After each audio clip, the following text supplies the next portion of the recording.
Bonjour mes frères et sœurs, bienvenue sur la chaîne Formule de la Richesse. Aujourd'hui, je souhaite partager avec vous un puissant enseignement basé sur la parole de Dieu pour ceux d'entre vous qui vivent cette dure réalité. Vous manquez d'argent avant la fin du mois. Vous n'arrivez souvent même pas à payer les factures. Et cette routine de manque et de difficultés semble interminable. Vous luttez, vous travaillez dur, mais la pression ne fait qu'augmenter. Il y a des nuits où vous n'arrivez pas à dormir. Vous vous demandez comment vous allez tout résoudre. Aujourd'hui, vous découvrirez 3 principes bibliques qui transforment cette réalité, même sans argent. Mon frère, ma sœur, je dois te dire une chose importante. Dieu ne t'a pas créé pour vivre dans la pauvreté. Il ne t'a pas appelé à lutter toute ta vie pour survivre. Mais il y a une énorme différence entre être riche et être un millionnaire déterminé. La richesse sans but est vaine, éphémère, et devient souvent une malédiction plutôt qu'une bénédiction. Ce que la Bible nous enseigne ne concerne pas l'accumulation d'argent, ni la construction d'une idole pour la prospérité.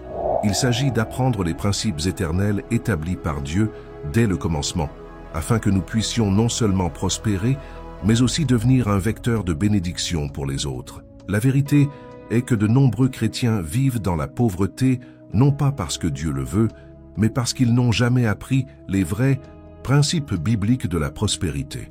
Ils ont entendu des messages déformés affirmant qu'être pauvre est sacré, ou des promesses creuses selon lesquelles il suffit de la foi pour que l'argent tombe du ciel. Et les deux sont faux.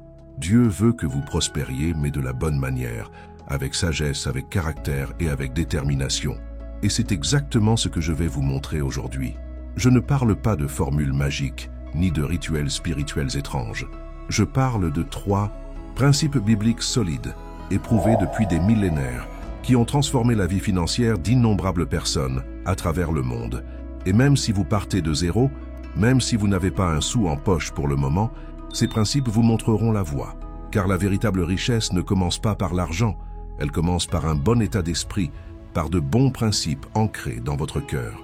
Alors, soyez attentifs à ce que je vais partager avec vous, car ce message pourrait être le tournant que vous attendiez.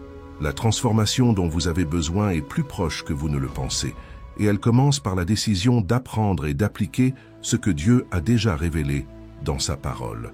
Ce n'est pas n'importe quel enseignement, c'est la parole de Dieu elle-même qui éveillera votre esprit et votre cœur à quelque chose de plus grand. Votre prospérité est déjà acquise. Il vous faut maintenant en prendre possession.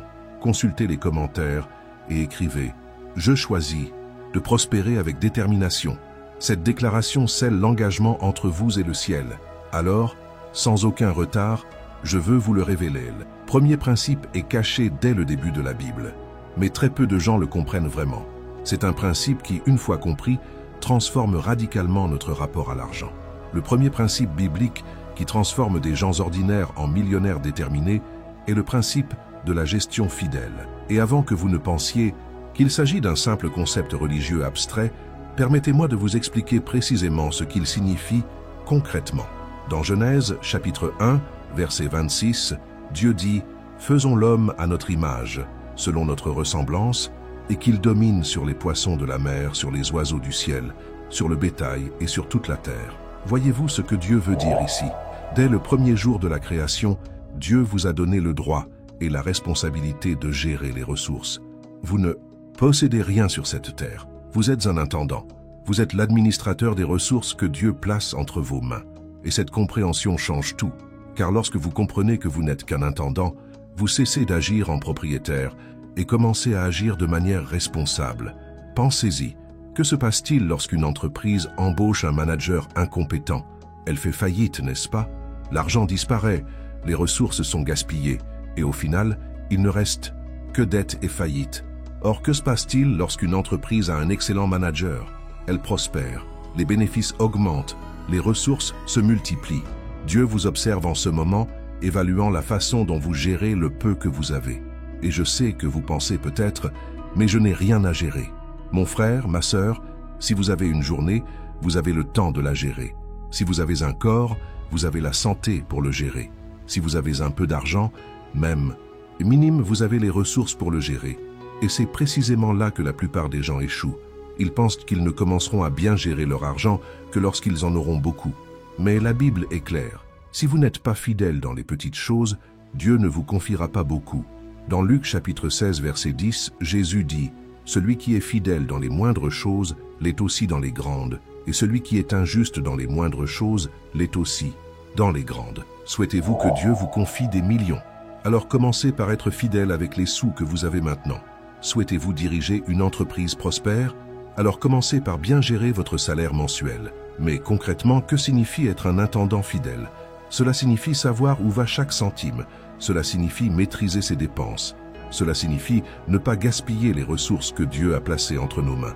Cela signifie comprendre la différence entre besoins et désirs. Cela signifie planifier, épargner et investir judicieusement. Beaucoup de gens vivent dans la pauvreté parce qu'ils gèrent leur argent sans réfléchir. Ils dépensent sans réfléchir, font des achats impulsifs et gaspillent des ressources pour des choses qui n'apportent aucune valeur à leur vie. Puis ils se plaignent que Dieu ne les bénit pas. Mais comment Dieu peut-il confier davantage de ressources à quelqu'un qui ne prend pas soin du peu qu'il possède? Une intendance fidèle signifie aussi honorer Dieu avec les prémices. Dans Proverbes chapitre 3 versets 9 et 10, il est écrit « Honore l'Éternel avec tes biens et avec les prémices de tout ton revenu. Ainsi tes greniers seront remplis d'abondance et tes pressoirs regorgeront de mou. » Il ne s'agit pas de donner de l'argent à Dieu comme s'il en avait besoin. Dieu n'a pas besoin de votre argent. Mais en accordant la priorité à Dieu dans vos finances, vous démontrez que vous lui faites confiance, car il est la source de vos ressources. Vous dites « Seigneur, je reconnais que tout ce que j'ai vient de toi, et je t'honore d'abord avec ce qui est à toi, avant de le dépenser pour quoi que ce soit d'autre. » Et quand vous faites cela avec foi, quelque chose de surnaturel se produit. Dieu ouvre des portes qu'aucun homme ne peut fermer. Il multiplie ce qui est entre vos mains d'une manière inexplicable. Des opportunités se présentent, des promotions arrivent, des idées créatives surgissent. Car lorsque vous êtes un intendant fidèle, Dieu vous récompense comme un père récompense un fils responsable. Mais attention, être un intendant fidèle ne signifie pas être avare. Cela ne signifie pas accumuler de l'argent par peur de le dépenser. Cela signifie utiliser vos ressources avec sagesse, en gardant toujours à l'esprit que vous serez responsable devant Dieu de chaque centime qui passe entre vos mains. Billy Graham a dit un jour, « Dieu nous a donné deux mains, l'une pour recevoir et l'autre pour donner. » L'intendant fidèle comprend que la prospérité ne consiste pas à accumuler, mais à bien la gérer afin d'être une bénédiction constante pour les autres. Alors, répondez-moi maintenant, avez-vous été un intendant fidèle de ce que Dieu vous a confié jusqu'à présent?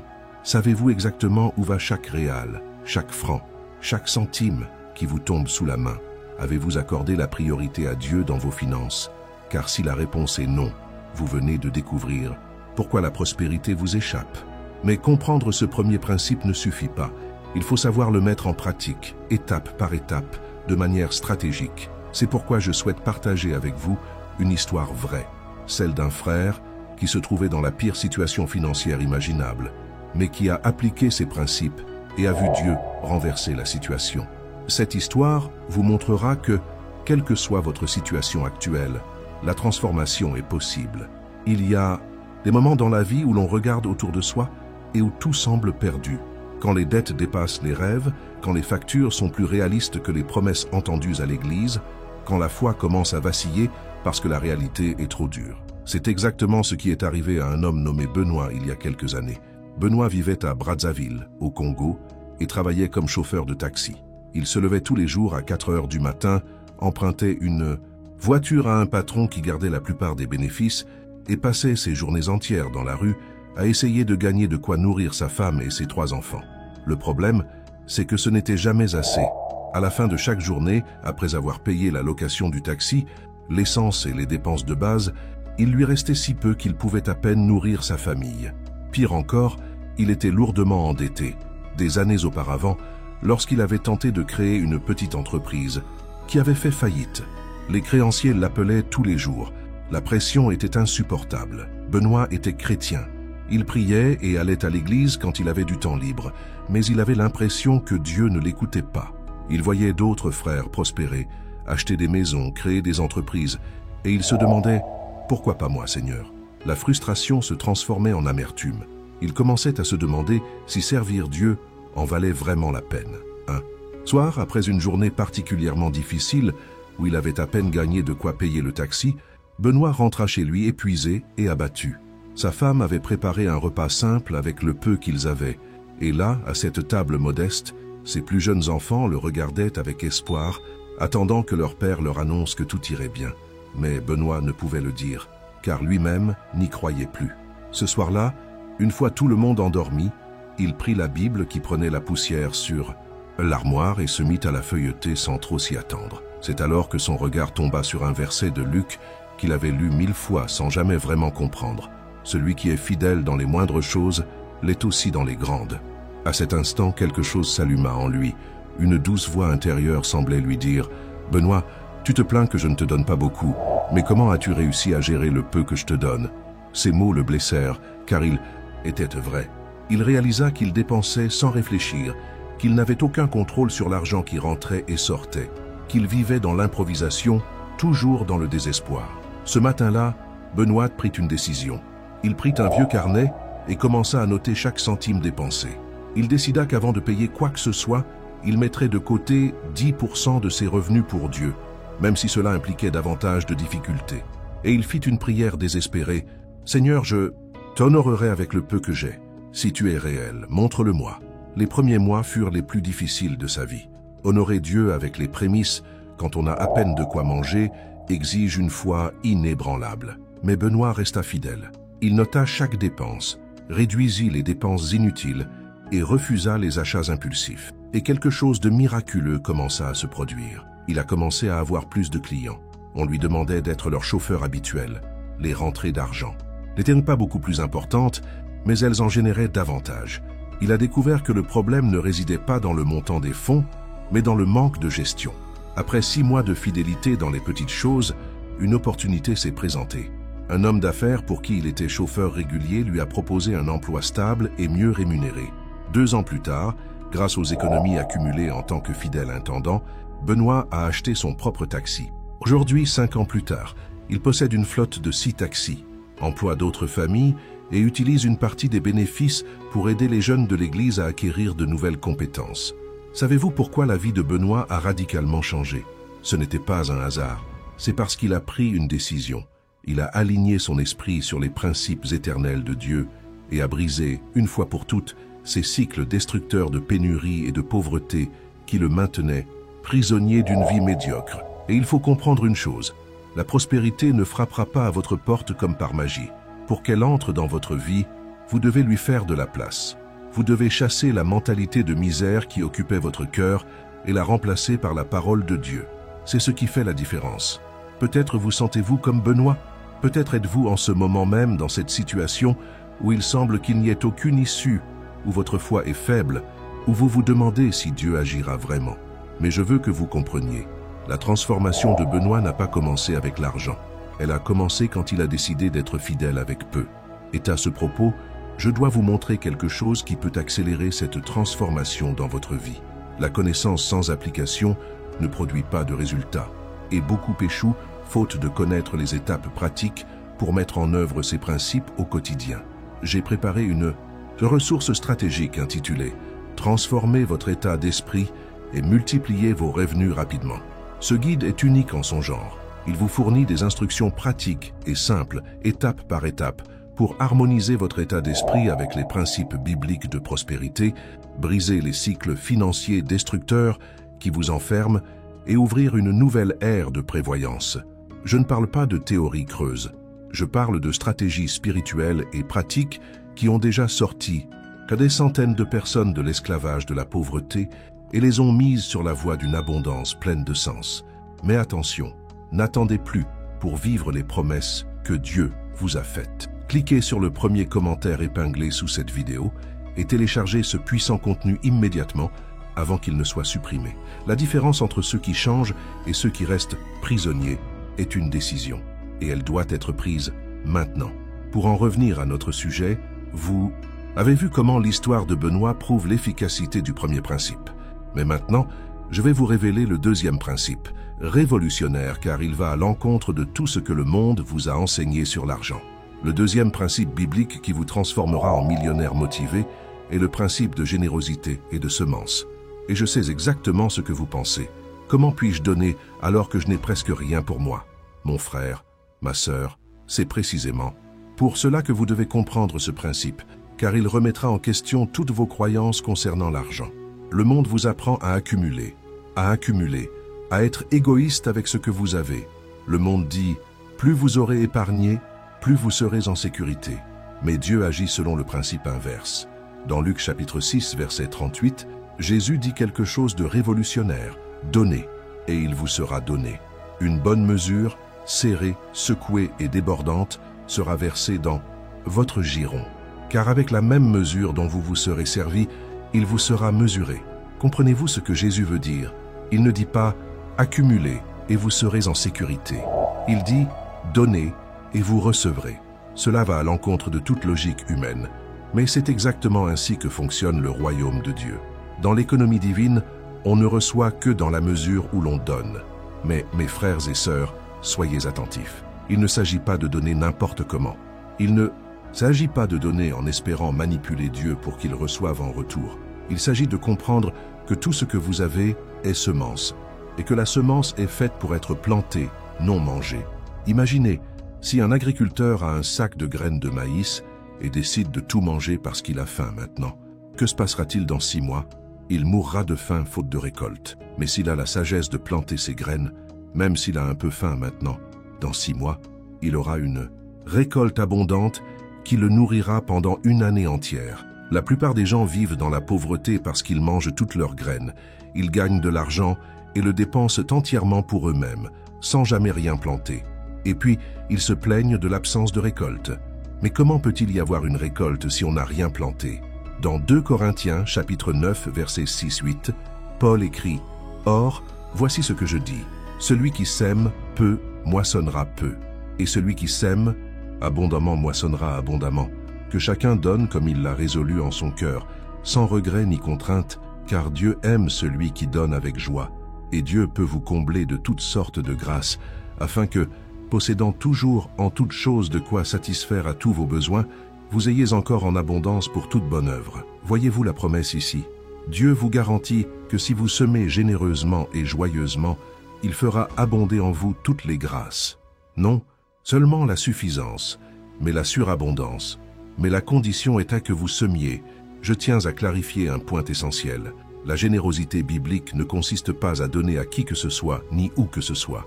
Il ne s'agit pas d'être irresponsable et de tout donner à n'importe quelle cause. La générosité biblique est stratégique et ciblée. Vous semez là où Dieu vous dirige. Vous semez dans l'œuvre du royaume.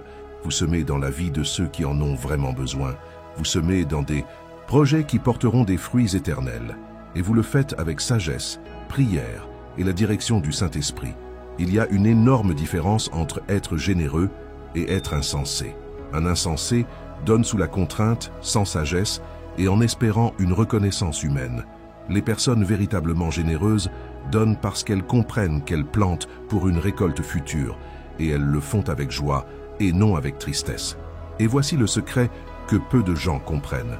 Plus vous donnez, plus Dieu vous confie, car il voit que vous n'êtes pas quelqu'un qui amasse égoïstement. Il voit que vous êtes un canal de bénédiction et non un puits sans fond qui ne sait que recevoir. Imaginez une rivière. Une rivière est en mouvement constant. L'eau y entre et en ressort. De ce fait, elle regorge de vie, de poissons et de végétation. Imaginez maintenant un puits. Un puits ne fait que recevoir de l'eau, mais ne la restitue jamais. Et que se passe-t-il? L'eau stagne, pourrit et devient impropre à la consommation. Dieu veut faire de vous une rivière, non un puits. Il veut que les bénédictions coulent constamment en vous, de l'intérieur vers l'extérieur. Et en vivant ainsi, vous ne serez jamais vide, car Dieu vous aidera toujours à faire couler l'eau. Mais il y a un détail crucial. On ne peut pas donner ce qu'on n'a pas. C'est pourquoi le premier principe de la gestion fidèle est primordial. Il faut d'abord bien gérer le peu qu'on a, afin de pouvoir ensuite semer avec sagesse. Si vous ne maîtrisez pas vos finances, vous ne pourrez pas être constamment généreux. Billy Graham disait « Dieu nous a donné suffisamment pour faire ce qu'il veut. Si nous n'en avons pas assez, soit nous ne faisons pas ce qu'il veut, soit nous en faisons plus que ce qu'il nous a ordonné. » La véritable générosité naît d'un cœur confiant que Dieu est fidèle à pourvoir. Et lorsque vous commencez à vivre ce principe, quelque chose de surnaturel se produit. Vous découvrez que plus vous donnez, plus vous avez. Non pas que Dieu soit un génie qui vous récompense automatiquement, mais parce que lorsque vous donnez avec le cœur juste, Dieu ouvre des portes de grâce dont vous ignoriez l'existence. Ce principe de générosité résonne-t-il profondément en vous en ce moment? La parole de Dieu révèle qu'il faut rompre avec la mentalité de manque. Alors consultez les commentaires et déclarez avec foi « Je suis un fleuve de bénédiction ». Cette affirmation prophétise une vérité sur votre vie qui se réalisera. Ces deux premiers principes que je vous ai présentés sont déjà suffisamment puissants pour transformer n'importe quelle vie financière. Mais il existe un troisième principe, et celui-ci est le plus important de tous, car sans lui, les deux autres ne fonctionnent pas comme ils le devraient. Le troisième principe biblique, et le plus important, qui vous transforme en millionnaire déterminé, est celui de rechercher d'abord le royaume de Dieu. Ce principe est si crucial que Jésus lui-même l'a enseigné directement et sans détour. Dans Matthieu chapitre 6, versets 31 à 33, Jésus dit « Ne vous inquiétez donc pas et ne dites pas « Que mangerons-nous » ou « Que boirons-nous » ou « De quoi serons-nous vêtus » car toutes ces choses, ce sont les païens qui les recherchent. Cherchez d'abord le royaume et la justice de Dieu, et toutes ces choses vous seront données par-dessus. Remarquez-vous l'ordre établi par Jésus ici. D'abord, le royaume. Ensuite, tout le reste. Et non l'inverse. La plupart des gens recherchent d'abord l'argent, le succès et la sécurité matérielle, laissant Dieu au second plan. Et ils sont alors désorientés lorsque leur vie financière ne prospère pas. Mon frère, ma sœur, laisse-moi t'expliquer concrètement ce que signifie rechercher le royaume d'abord. Il ne s'agit pas seulement d'aller à l'église le dimanche. Il ne s'agit pas seulement de prier de temps en temps. Il s'agit de faire de Dieu ta priorité absolue dans tous les domaines de ta vie, en particulier tes finances. C'est se réveiller le matin et demander à Dieu « Seigneur, que veux-tu que je fasse aujourd'hui ?»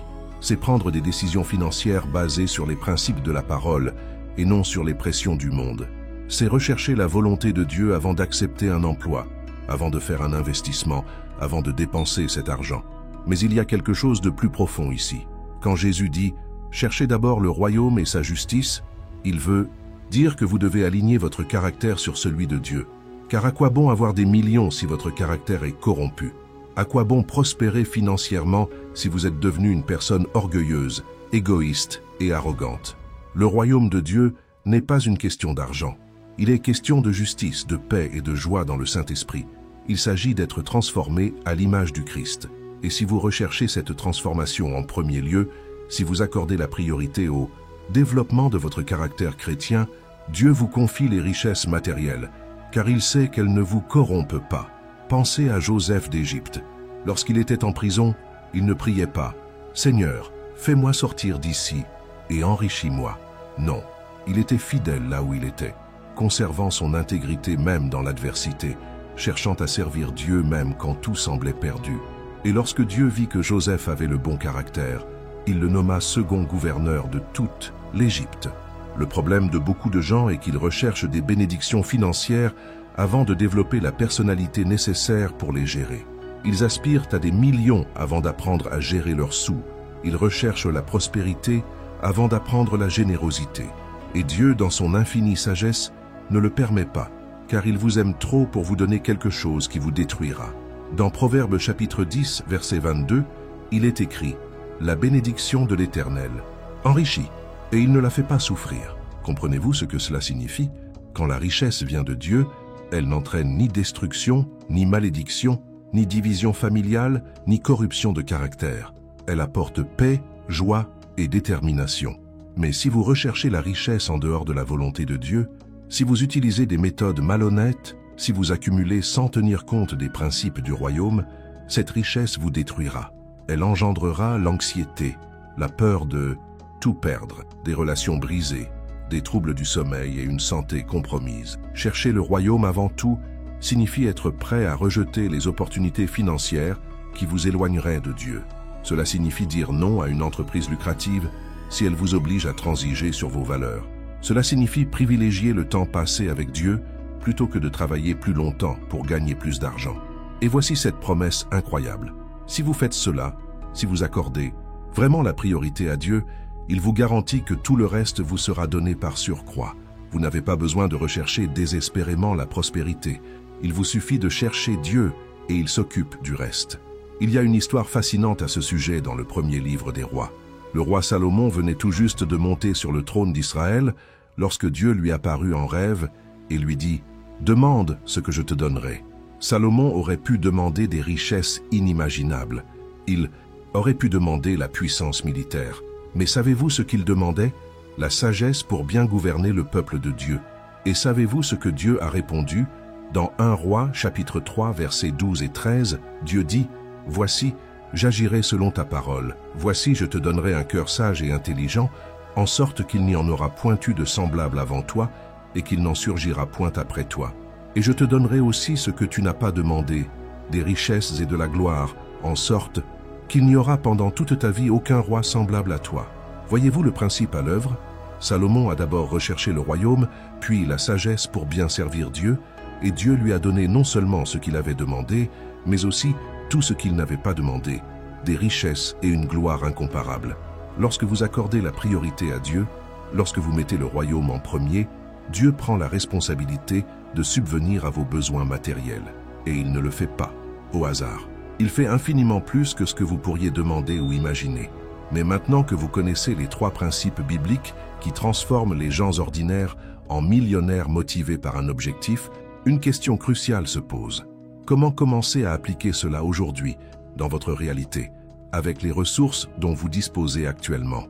Connaître ces principes est essentiel, mais si vous ne savez pas les appliquer concrètement, ils resteront de belles théories.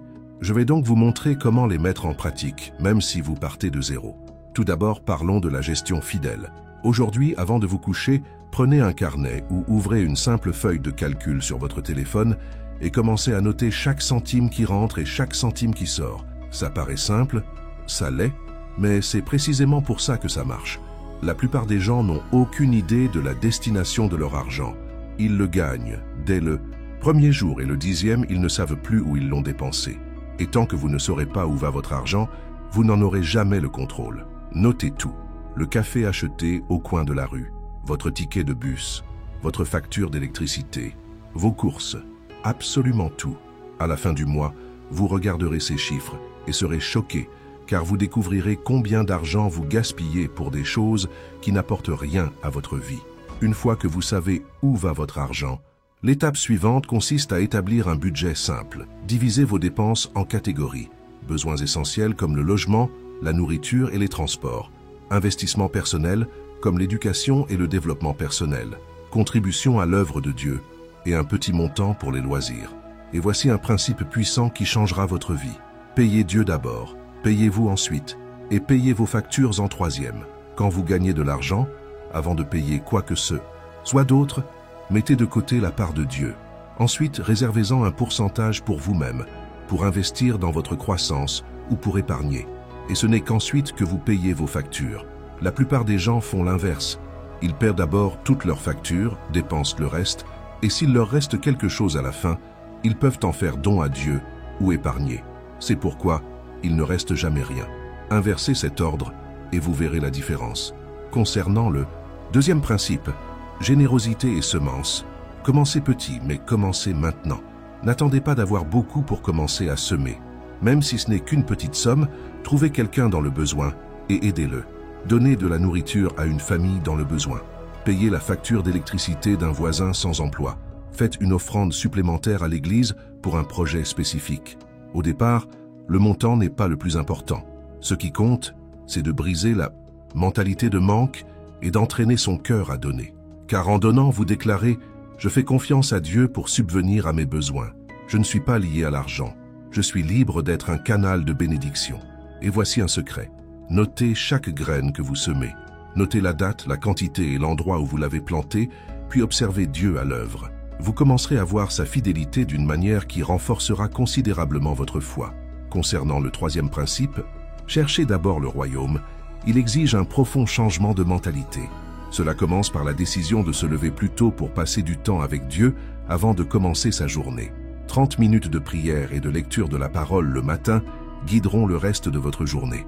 Avant de prendre une décision financière importante, prenez le temps de prier. Demandez à Dieu, « Seigneur, est-ce ta volonté? Est-ce conforme à tes desseins pour ma vie ?» Et attendez la réponse. Ne prenez pas de décisions impulsives. Ne saisissez pas les opportunités simplement parce qu'elles semblent lucratives. Recherchez d'abord la direction de Dieu. et développez votre caractère intentionnellement. Travaillez votre intégrité. Soyez honnête dans toutes vos relations, même lorsque personne ne vous regarde. Traitez les autres avec respect et dignité. Soyez fidèles dans les petits engagements, car Dieu veille et ne confie les richesses qu'aux personnes de caractère. Il y a une pratique que je recommande vivement. À la fin de chaque semaine, faites le point. Demandez-vous, cette semaine, ai-je cherché le royaume d'abord ou l'argent d'abord? Ai-je pris des décisions basées sur la parole ou sur la peur? Ai-je été un intendant fidèle? Ai-je été généreux? Ai-je conservé mon intégrité? Cette auto-évaluation hebdomadaire vous aidera à rester sur la bonne voie. Il est facile de bien commencer et de retomber dans ses vieilles habitudes. Il faut être intentionnel et constant. Mon frère, ma sœur, je ne te promets pas qu'en appliquant ces principes aujourd'hui, tu deviendras millionnaire demain. Ce n'est pas comme ça que ça marche. Mais je te promets, en m'appuyant sur la parole de Dieu, que si tu continues à appliquer ces principes jour après jour, mois après mois, tu verras une transformation. Tu verras des portes s'ouvrir. Tu verras des opportunités se présenter. Tu verras Dieu agir de manière qui te surprendront.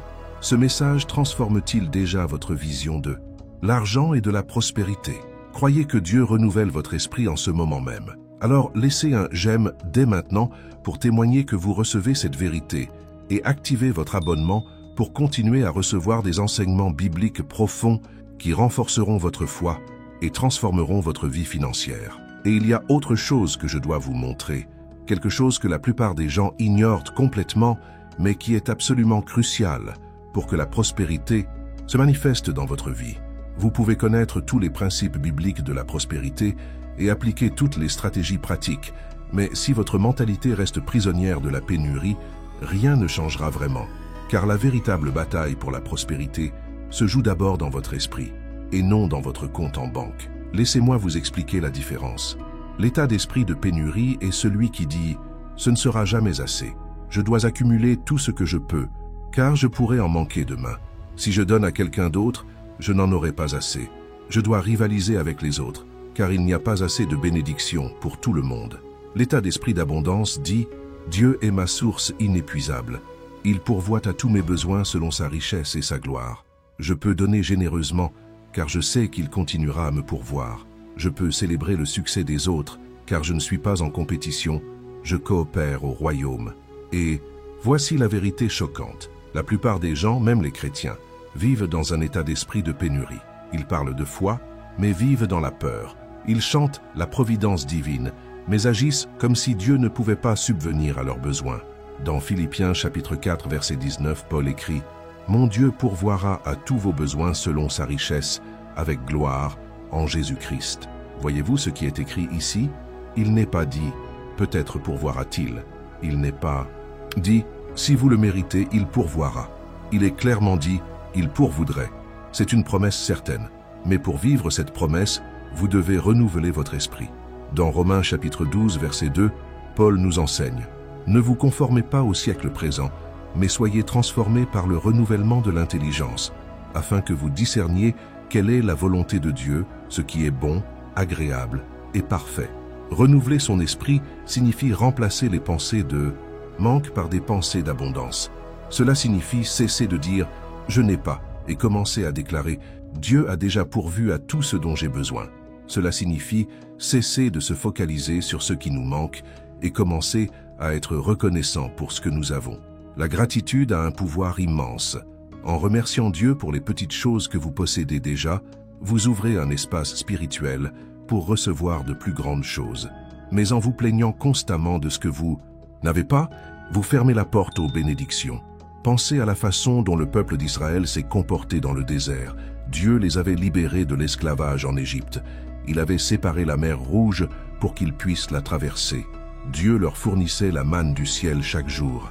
Mais savez-vous ce qu'ils ont fait? Ils se sont plaints, ils ont grogné, ils se sont concentrés sur ce qu'ils n'avaient pas, au lieu d'être reconnaissants pour ce que Dieu leur donnait chaque jour. Et savez-vous ce qui s'est passé? Un voyage qui devait durer quelques mois a finalement duré 40 ans. Pourquoi? Parce que leur mentalité n'était pas prête à entrer en terre promise. Ils avaient une mentalité d'esclaves, et Dieu avait besoin que cette génération meure pour qu'une nouvelle génération, dotée d'un esprit renouvelé, puisse posséder la promesse. Mon frère, ma sœur, Dieu t'a promis une terre de prospérité. Mais si tu persistes dans une mentalité d'esclave, une mentalité de pénurie, tu erreras indéfiniment dans le désert financier. Le changement doit d'abord se produire dans ton esprit. Comment renouveler votre esprit en pratique? Commencez par proclamer les vérités bibliques dans votre vie quotidienne. N'attendez pas d'avoir la foi pour les proclamer. Vous les proclamez même sans la ressentir, car la foi n'est pas un sentiment, c'est une décision. Il déclare « Je suis béni à la ville comme à la campagne. Tout ce que je touche prospère. Je suis la tête et non la queue. Dieu me comble d'abondance. J'ai plus qu'assez pour subvenir à mes besoins et continuer à bénir les autres. » Vous vous sentirez ridicule au début, surtout si la réalité autour de vous ne reflète pas encore ces affirmations. Mais persévérez, car vous ne mentez pas, vous prophétisez sur votre avenir. Vous alignez votre bouche sur la parole de Dieu. Et il y a un autre point crucial, cessez de vous comparer aux autres. La mentalité de manque est toujours synonyme de comparaison et de frustration. Un tel a une maison et moi pas. Un tel a une voiture neuve et la mienne est vieille. Un tel est prospère et moi je galère encore. Mais quand on comprend que chaque personne a un objectif unique et son propre calendrier, on cesse de rivaliser et on commence à coopérer. On célèbre la réussite des autres, car on sait que la bénédiction de Dieu est illimitée. Il y en a assez pour chacun. Billy Graham a dit quelque chose de profond. Les deux plus grandes causes de malheur dans la vie sont la comparaison et la compétition. Quand on cesse de regarder autour de soi et qu'on se tourne vers Dieu, on découvre une paix que le monde ne peut offrir. Oh, et juste un petit rappel, ce processus de renouvellement de votre esprit est essentiel, et si vous n'avez pas encore téléchargé le guide « Transformez votre état d'esprit et multipliez vos revenus rapidement », c'est l'occasion. Il contient des outils pratiques et des exercices spécifiques pour vous aider à reprogrammer votre esprit et à aligner vos pensées sur les principes d'abondance de Dieu. Le lien est toujours dans le premier commentaire épinglé, mais il ne sera pas disponible pour longtemps. Et il y a un dernier aspect de ces principes que je dois vous montrer, quelque chose qui scellera tout ce que vous avez appris jusqu'à présent. Nous avons parlé de gestion fidèle, de générosité et de semences, de recherche du royaume et de renouvellement de notre intelligence. Mais il est temps maintenant d'aborder ce qui donne un sens à tout cela, le but de la prospérité. Car en vérité, vous n'avez pas été appelé à prospérer simplement pour vivre confortablement. Vous n'avez pas été appelé à accumuler des richesses simplement pour assurer votre sécurité. Dieu veut votre prospérité, mais toujours avec un objectif plus élevé. Dans Deutéronome chapitre 8, verset 18, il est écrit « Souviens-toi de l'Éternel, ton Dieu, car c'est lui qui te donne la force de t'enrichir, afin de confirmer son alliance qu'il a jurée à tes pères, comme tu le vois aujourd'hui. » Voyez-vous, Dieu vous donne la force de vous enrichir, mais ce n'est pas pour que vous l'oubliiez et ne viviez que pour vous-même. C'est pour confirmer ses desseins sur terre. Tout chrétien prospère devrait constamment se poser cette question. Pourquoi Dieu me confie-t-il des ressources? Quel est le but éternel de cette prospérité? Si la réponse est simplement « pour que je puisse bien vivre », alors vous passez à côté de l'essentiel. Vous avez été appelé à être un instrument de transformation. Dieu désire votre prospérité afin que vous puissiez financer l'expansion du royaume, afin que vous puissiez aider les veuves et les orphelins, afin que vous puissiez soutenir les missionnaires, afin que vous puissiez créer des emplois pour les autres, afin que vous puissiez être un canal constant de bénédiction. Pensez à Abraham. Dieu lui a fait une promesse. « En toi seront bénies toutes les familles de la terre. » Abraham a été immensément béni, mais cette bénédiction ne s'est pas limitée à lui. Elle a été accordée à toutes les nations par son intermédiaire. C'est toujours le modèle de Dieu. Il vous bénit afin que vous puissiez être une bénédiction. Et voici quelque chose qui vous touchera profondément. Si Dieu ne vous confie pas davantage de ressources maintenant, c'est peut-être parce qu'il ne voit pas encore en vous le cœur capable de les gérer. Peut-être sait-il que s'il vous donnait des millions aujourd'hui, vous l'oublieriez, vous deviendriez orgueilleux et vous utiliseriez tout égoïstement. Dieu développe votre caractère avant d'augmenter votre compte en banque. Il vous apprend à être fidèle dans les petites choses avant de vous confier beaucoup. Et il vérifie si votre cœur est en phase avec ses desseins ou simplement avec vos propres désirs. Dans 1 Timothée chapitre 6, versets 17-19, Paul écrit aux riches, recommande à ceux qui sont riches dans le présent siècle de ne pas s'enorgueillir et de ne pas mettre leur espérance dans l'incertitude des richesses, mais de la mettre en Dieu vivant, qui nous donne toutes choses avec abondance pour que nous en jouissions. Qu'il fasse le bien, qu'ils soient riches en bonnes œuvres, prompts à la générosité, disposés à la communion, s'amassant pour l'avenir un trésor fondé, afin de saisir la vie éternelle. Voyez-vous les instructions ici? Ne soyez pas orgueilleux, ne placez pas vos espoirs dans l'argent, faites le bien, soyez généreux, utilisez votre richesse pour changer des vies, car ce que vous faites avec votre argent ici-bas a des conséquences éternelles. Jésus raconta une parabole poignante à ce sujet. Un homme riche avait une récolte abondante et se demandait « Que faire? Je n'ai plus de place pour entreposer mes récoltes. Alors voici ce que je vais faire. Je démolirai mes greniers et en construirai de plus grands, où j'entreposerai tout mon grain et tous mes biens. Alors je me dirai « Mon âme, tu as beaucoup de biens en réserve pour de nombreuses années. Repose-toi, mange, bois et réjouis-toi. » Cela semble logique, n'est-ce pas? Il a travaillé, a prospéré et a décidé d'assurer son avenir. Mais savez-vous comment Dieu a réagi? Dans Luc, chapitre 12, verset 20, Dieu dit « Insensé, cette nuit même ton âme te sera redemandée. Et ce que tu as préparé, à qui appartiendra-t-il? Pourquoi Dieu l'a-t-il traité de fou? Non pas parce qu'il prospérait, mais parce qu'il ne prospérait que pour lui-même. Il ne pensait pas à Dieu. Il ne pensait pas aux autres. Il ne pensait pas au dessein éternel. Il accumulait égoïstement, et c'est de la folie aux yeux de Dieu. Mon frère, ma sœur, je veux que tu prospères. Je veux que tu deviennes millionnaire. Mais plus encore, je veux que tu sois un millionnaire déterminé. Un millionnaire qui utilise sa fortune pour glorifier Dieu. Un millionnaire qui transforme des vies partout où il va. Un millionnaire qui atteindra le ciel et entendra Dieu lui dire « C'est bien, bon et fidèle. » Serviteur, la question à laquelle vous devez répondre aujourd'hui est « Quel est mon but avec la prospérité que Dieu me donne ?» Écrivez-le, définissez-le clairement, car avoir un but clair, savoir pourquoi Dieu vous fait prospérer, vous permet de rester concentré, humble et fidèle. Action de partage. Mes chers, il y a des gens autour de vous qui sont pris au piège de la pauvreté financière parce que personne ne leur a jamais enseigné ces principes bibliques. Partagez cette vidéo avec au moins 5 personnes.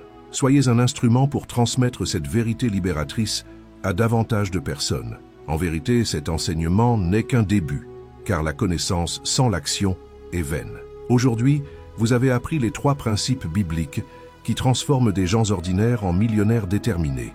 La gestion fidèle, la générosité et les semailles, et la recherche du royaume de Dieu. Vous avez compris qu'il vous faut bien gérer le peu que vous possédez actuellement, qu'il vous faut semer généreusement, qu'il vous faut toujours donner la priorité à Dieu, qu'il vous faut renouveler votre esprit, et qu'il vous faut un but éternel derrière votre quête de prospérité. Mais tout cela ne changera les choses que si vous décidez d'agir. La décision vous appartient désormais. Vous pouvez fermer cette vidéo et retourner à votre routine habituelle, vous plaindre du manque d'argent et vivre dans la frustration. Ou vous pouvez décider qu'à partir d'aujourd'hui, les choses changeront. Ce message ne vous est pas parvenu par hasard. Alors, consultez les commentaires et déclarez avec toute votre foi « Je choisis de prospérer avec détermination ». Écrivez-le et scellez cet engagement. Partir. Commençons par manifester notre gratitude envers Dieu pour cette révélation. Et activez votre abonnement, car ce n'est que le début. Des enseignements bibliques bien plus puissants vous attendent, qui continueront de vous donner la force de vivre la vie abondante que Dieu a préparée pour vous. Poursuivez ce voyage de transformation spirituelle et mentale. Cliquez sur la vidéo maintenant. Ne vous arrêtez pas maintenant. Suivez-moi, car ce qui suit pourrait bien être la pièce manquante de votre